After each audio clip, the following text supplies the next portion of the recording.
Oke, Assalamualaikum warahmatullahi wabarakatuh. Ini adalah lanjutan untuk pembahasan untuk pertemuan ke-9. Pertemuan 8 kemarin kita sudah membahas terkait dengan dimensi optimum untuk penampang yang persegi. Sekarang kita lanjut untuk yang dimensi optimum penampang yang trapesium. Nah, jadi sebenarnya prinsipnya adalah sama ketika kita membicarakan terkait dengan dimensi optimum. Yang kita tinjau adalah nilai keliling basah. Nilai keliling basahnya harus berada pada nilai yang paling minimum. Nah, jadi ini kalau untuk yang trapesium, kita review dulu. Ini adalah persamaan yang kita pelajari sebelum UTS, bahwasanya luas basah dari trapesium itu bisa dihitung dengan mengalikan B kali Y, lebar saluran dikali kedalaman, plus M kali Y kuadrat. Nah, ini agak sedikit tricky-nya untuk yang trapesium karena ada nilai M. Ada nilai kemiringan dasar saluran. Nah, ini untuk keliling basah seperti yang sudah kita pelajari juga, bahwasanya rumus untuk menghitungnya adalah B plus 2Y akar 1 tambah M kuadrat.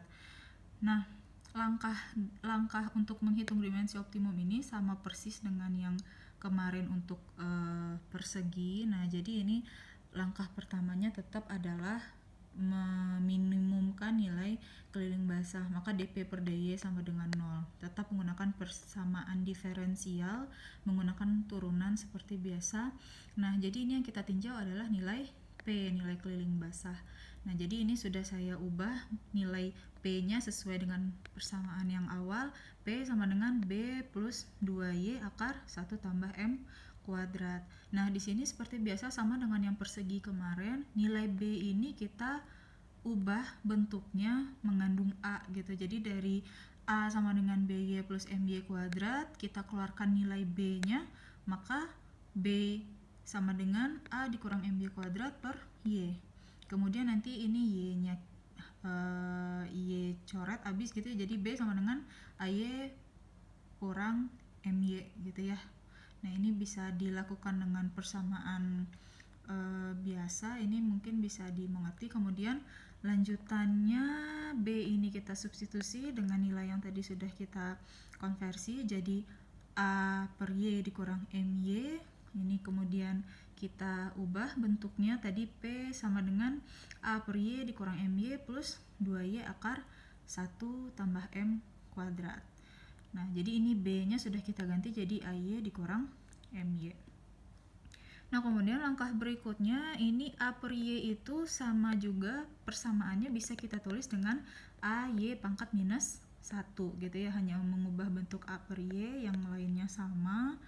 Kemudian diturunkan terhadap Y, terhadap kedalaman.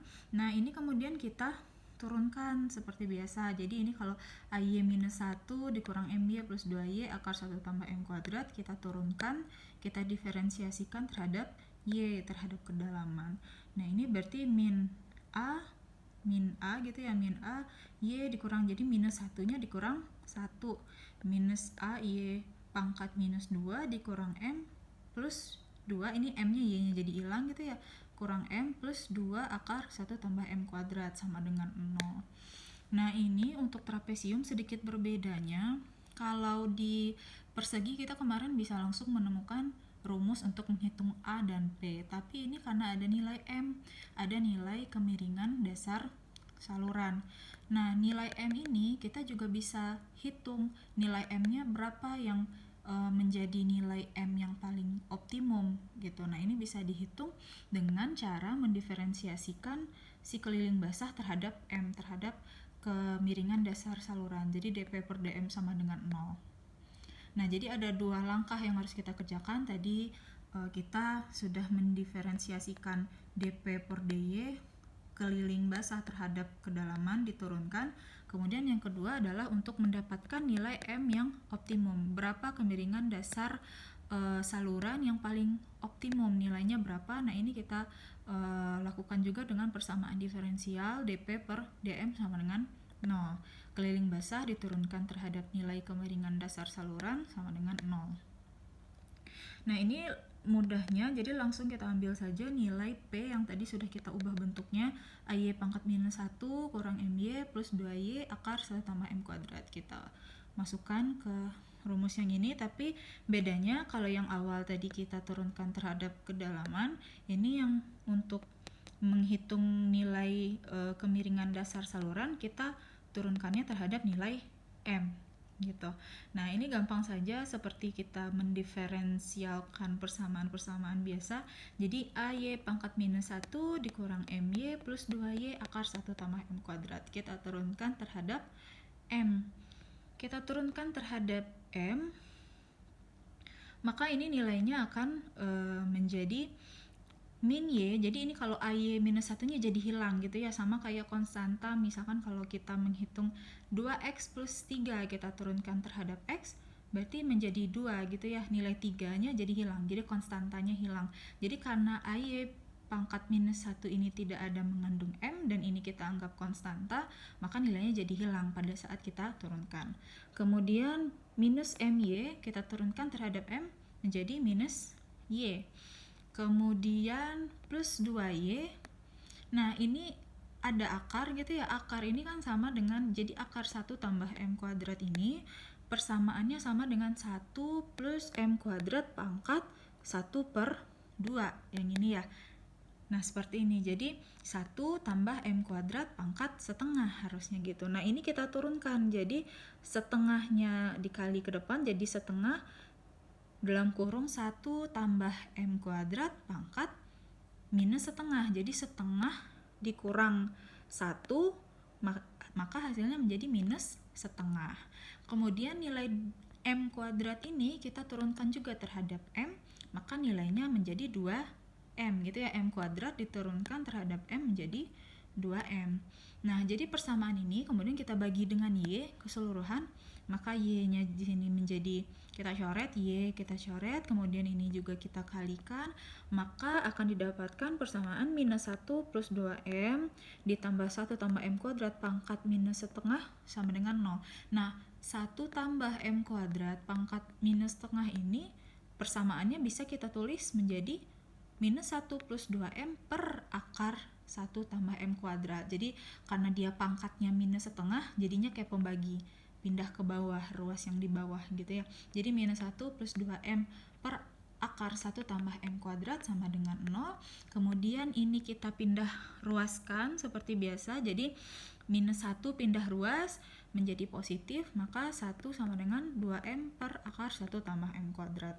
Kemudian kita lakukan proses aljabar seperti biasa untuk menghitung nilai M, maka didapatkanlah nilai M sama dengan akar 1 per 3. Nah, jadi nilai M untuk yang nilai dimensi yang paling optimum untuk nilai M, untuk nilai kemiringan dasar saluran itu dianjurkan adalah nilainya adalah akar dari 1 per 3. Ini adalah untuk nilai yang paling optimum. Nah, tapi terkadang di lapangan kita tidak bisa selalu menggunakan nilai akar 1 per 3 ini sebagai kemiringan dasar saluran, karena keadaan di lapangan itu berbeda-beda, kemiringan dasar salurannya bisa jadi juga nanti akan berbeda-beda, maka nilai ini sebenarnya nanti akan menyesuaikan dengan kondisi di lapangan. Nah, kemudian langkah berikutnya ketika kita sudah mendapatkan nilai M sama dengan akar 1 per 3, langkah berikutnya adalah mensubstitusikan, memasukkan nilai akar 1 per 3 ini ke persamaan yang tadi, yang ini. Minus AY minus A, Y pangkat minus 2 dikurang M plus 2 akar 1 tambah M kuadrat. Nah, ini ya, kita substitusi nilai M-nya dengan M sama dengan akar 1 per 3. Nah, ini mangga teman-teman nanti dicek. Kalau misalkan kita mengganti nilai M ini dengan akar 1 per 3, ini jadinya nanti adalah A sama dengan Y kuadrat akar 3. Begitu juga nanti lanjutannya jika kita memasukkan nilai P sama dengan A per Y yang awal tadi, yang ini. A per Y kurang MY plus 2Y akar 1 tambah M kuadrat. Kemudian nilai M-nya ini kita substitusi dengan akar 1 per 3. Kemudian nilai A-nya kita substitusi dengan Y kuadrat akar 3, maka ketika nanti kita hitung keseluruhan, maka nilai P itu sama dengan 2 akar 3Y. Jadi kalau misalkan nanti teman-teman diminta untuk menghitung dimensi optimum untuk penampang trapesium, maka nilai A-nya sama dengan Y kuadrat akar 3. Luas basah untuk dimensi optimum adalah Y kuadrat akar 3 dan keliling basah sama dengan 2 akar 3 kali Y dikali kedalaman. Tapi yang harus teman-teman notice di sini adalah yang perlu teman-teman perhatikan betul, nilai A sama dengan Y kuadrat akar 3 dan nilai P sama dengan 2 akar 3Y ini hanya berlaku jika nilai M atau nilai kemiringan dasar salurannya adalah akar 1/3. Jadi kalau misalkan teman-teman nanti di lapangan menemukan nilai M-nya ternyata bukan akar 1/3 atau misalkan M-nya sama dengan 1 gitu ya, maka nilai A ini tidak berlaku lagi. Jadi kalau misalkan nanti nilai M-nya untuk kondisi lapangan mungkin M-nya sama dengan 1 gitu, kemiringan dasar salurannya adalah 1 banding 1, maka nilai 1 M sama dengan 1 itu teman-teman harus substitusi dulu ke sini. Ini 1, kemudian didapatkanlah nilai A yang baru, kemudian didapatkan juga nanti nilai P yang baru. Jadi ini yang saya tuliskan di slide PPT ini yang harus teman-teman notice adalah nilai Y kuadrat akar 3 dan 2 akar 3Y ini hanya jika nilai M-nya sama dengan akar 1/3. Nah, ini contohnya kalau untuk contoh soal yang pertama, di sini katanya sebuah saluran terbuka akan digali dengan bentuk trapesium. Kemiringan tepi salurannya adalah 1/1. Nah, jadi di sini di contoh kasusnya, kemiringan tepi salurannya adalah 1, M-nya sama dengan 1. Hitunglah proporsi dalam perbandingan lebar saluran dan kedalaman untuk saluran penggalian paling minimum. Nah, karena di sini ada kata-kata penggalian paling minimum, berarti kita meminimumkan banyaknya tanah yang akan kita gali, maka kita menggunakan dimensi optimum. Nah, disuruh menghitung berapa proporsi lebar dengan kedalaman. Nah, ini teman-teman harus notice juga bahwasanya kemiringan dasar salurannya adalah 1. Maka teman-teman nanti harus substitusi nilai M ini dengan angka 1 untuk mendapatkan nilai A dan P yang baru untuk dimensi optimum.